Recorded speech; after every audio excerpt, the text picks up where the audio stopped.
Skema e re kombëtare për fermerët është qesharake, pasi nuk na jep më shumë akses dhe mundësi, shprehen fermerët e fshatrave të njësisë administrative Leva në Fier. Asnjë skem nuk ka rezultuar mbështetëse për fermerët deri më sot, thot Syrja Metushi. Nga kjo skem nuk kanë përfituar fermerët që kanë realisht nevojë. Skema nuk mjafton për asgjë, për çfarë themin. Ndërsa skemën e aftës që ka hequr Ministria e Bujqësisë se kemi kërkuar ne si shoqat.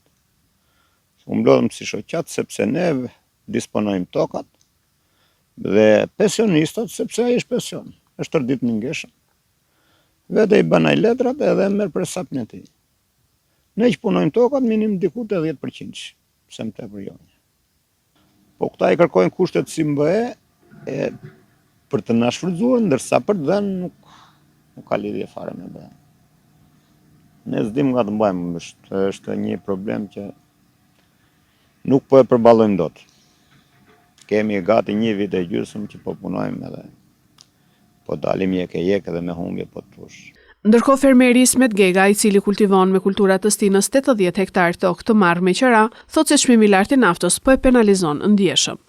Neve na ka penalizuar shumë, sepse nafta ka vajtur 2240 sot, nga 1560 i ka qenë. Llogaritë i bie një 600 lek për 1 litër. Ky është penalizim, domethënë shumë i fuqishëm për ne fermerët. Dhe ne ndjejmë shumë.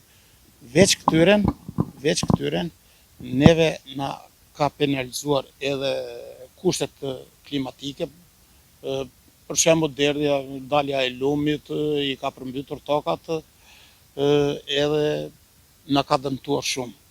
Nuk kanë përfituar asnjëherë subvencione në kuadër të skemës, thot fermeri Lesh Marku, i cili vetëm gjatë muajit të fundit ka shitur 15 krerë lop, ndërsa 20 hektar tokë e marrë me qera ka mbetur djerë.